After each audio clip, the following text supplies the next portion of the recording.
Hello everyone, back to my movie review channel. Today I would like to bring you the movie, Ant-Man and the Wasp, Quantumania, 2023, by director Peyton Reed. Surely, someone made a bet on this, so wherever you are, pay up. They've really made 3 Ant-Man movies now. Not trying to be mean. Just shocked and delighted that a character so perfectly comic booky and so far from the metaphorical marquee has carried 3 multi-million-dollar blockbusters. So sure is the power of Paul Rudd's shrinking superhero that the Marvel Cinematic Universe kicks off its next phase. Has the general public ever been more interested in a movie studio's production schedule? With director Peyton Reed's Ant-Man and the Wasp, Quantumania. In this installment of the franchise, Ant-Man, aka Scott Lang, Rudd, has settled into his life as a world-renowned, Thanos-quashing Avenger, which is a far cry from his previous life as an ex-con ne'er-do-well. He's on a book tour. He's formed a partnership in every sense of the word with Hope Van Dyne, aka the Wasp, Evangeline Lilly. They've even got a very weird family going, including Hope's ex-superhero parents Hank Pym and Janet Van Dyne, Michael Douglas and Michelle Pfeiffer, and Scott's socially conscious, genius daughter Cassie, Catherine Newton. This family's idea of a bonding activity is strange, too. Cassie and Hank have developed a method of remotely exploring the quantum realm, the subatomic universe where Scott spent some time and Janet was stuck for 30 years. As it turns out, more happened down there than a horrified Janet has let on, which becomes apparent when the whole family is sucked down to the quantum realm and into the clutches of the mad despot Kong, Jonathan Majors. Can Ant-Man and the Wasp, both current and classic, free the denizens of the quantum realm from Kang's rule?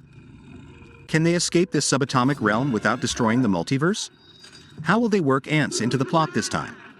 We caught a sneak peek of Ant-Man and the Wasp, Quantumania, and in keeping with the whole shrinking and growing motif, here's what you need to know about the highs and the lows of the newest MCU movie. Redesign the poster, renegotiate the billing, call Kevin Feige and have him rework the whole slate.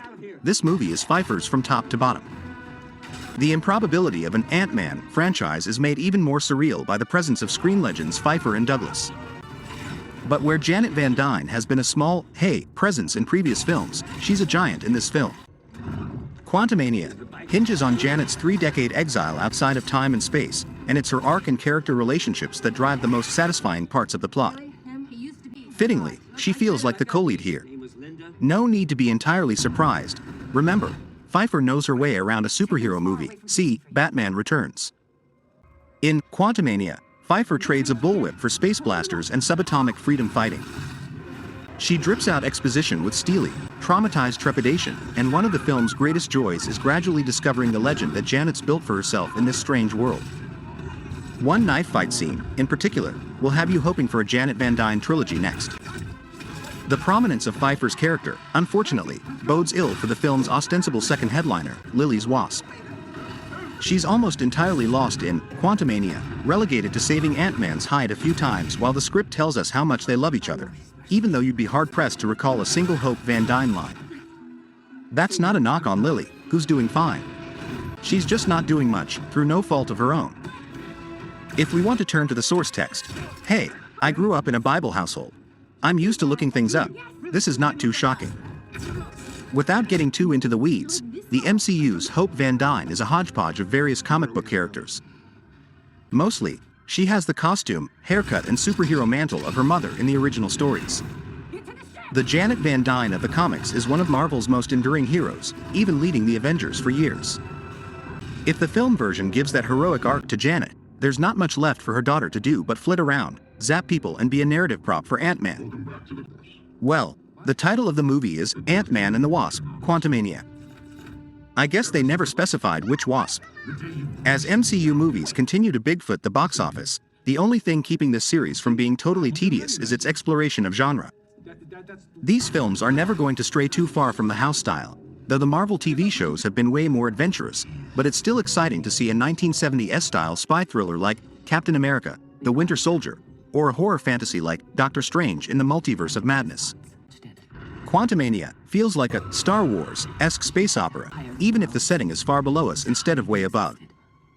You'll glean nods to sand planets and cantinas, armored fascists and creature feature rebels. Disney owns both Marvel and the Star Wars franchise.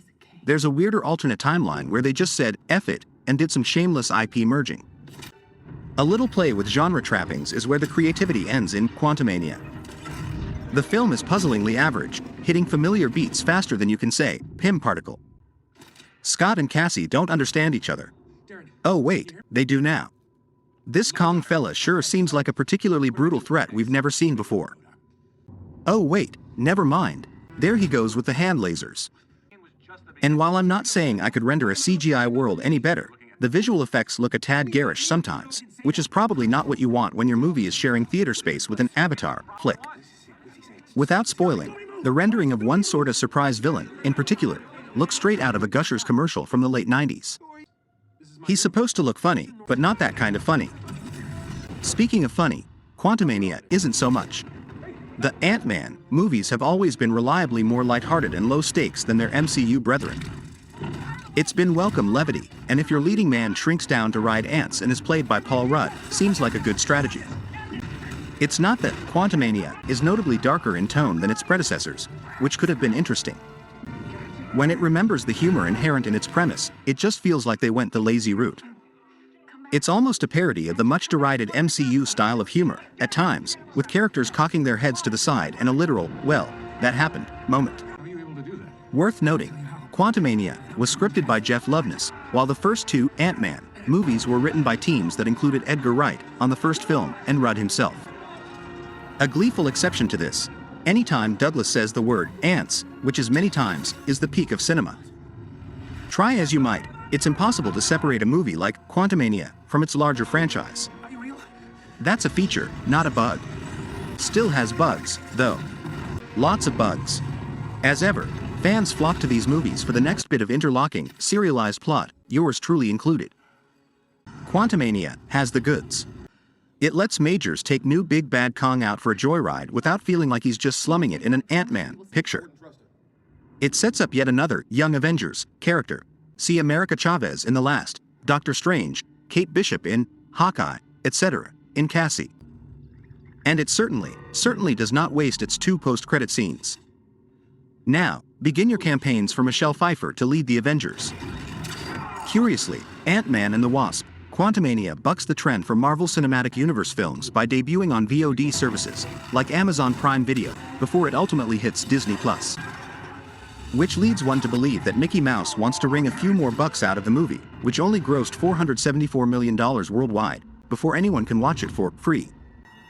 The third movie focused on Paul Rudd's goofy Ant-Man character is notable for launching Phase 5 of the MCU and introducing the new big bad, Kong the Conqueror, who'll wreak havoc across the Marvel multiverse for the next few years' worth of movies and TV series, and is played by Jonathan Majors, whose future in the role appears to be in question after recent domestic assault charges prompted him to be dropped by his management and publicity agencies.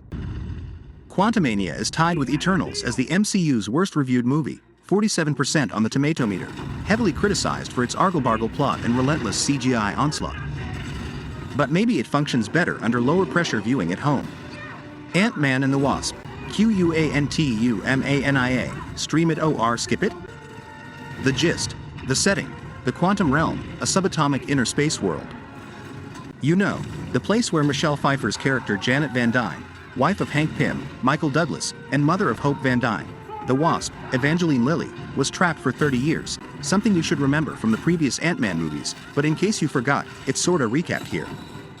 Anyway, Janet meanders the weirdscape and ends up meeting and befriending and fighting monsters with a guy who we already know is Kong, Majors. But importantly, she doesn't yet know he's a multidimensional genocidal maniac who's murdered entire timelines of life in the multiverse, so he seems like a decent fellow at first. We'll eventually learn it's her fault that Kong is trapped in the quantum realm.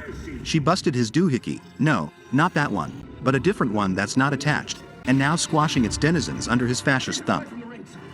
But Janet isn't there anymore. She's back on Earth, where Scott Lang, Rudd, uses his celeb Avenger status to hawk his corny memoir, titled Look Out for the Little Guy. His heroism has rubbed off on teen daughter Cassie, Catherine Newton, who's a social activist who's not afraid to get arrested for protesting injustices. The two of them are having dinner with Janet and Hank and Hope, during which Janet reveals nothing, because she just won't talk about what happened in the quantum realm. Someone call Dr. Melfi, please? Cassie reveals that she's been fiddling around with quantum this and that, and even has her own Ant-Man style suit, and before Scott can get all parental and object to such dangerous things, kerfloosh, they're all sucked into the quantum realm, because someone apparently pressed the wrong thingamajig. Don't you hate it when that happens? You should. Note that from here on out, the whole movie is basically a CGI version of the cantina scene from Star Wars, which was great because it was full of strange and colorful aliens, and also because it doesn't wear us out by being, like, 100 minutes long. When our 5 principals land, they're split up. Scott and Cassie encounter a group of rebels resisting Kang's rule. Their leader is the warrior Jentora, Katie O'Brien, who you'll recognize from The Mandalorian. Janet, Hank and Hope meet up with Janet's apparent former flame, Krylar, Bill Murray, who fills them in on all the horrible crap that's been happening since she went back home.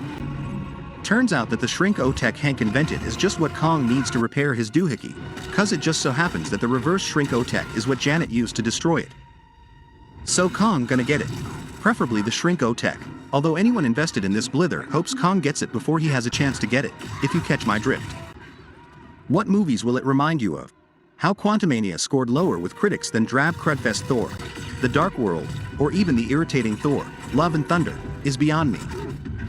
Not that it's terrible, it's like a more poorly visually and comedically calculated Guardians of the Galaxy. And for a minute there I wondered if Osmosis Jones might be a surprise new MCU character, since he's pretty small too, and he also finds himself in a reality that's a wacky-ass cartoon.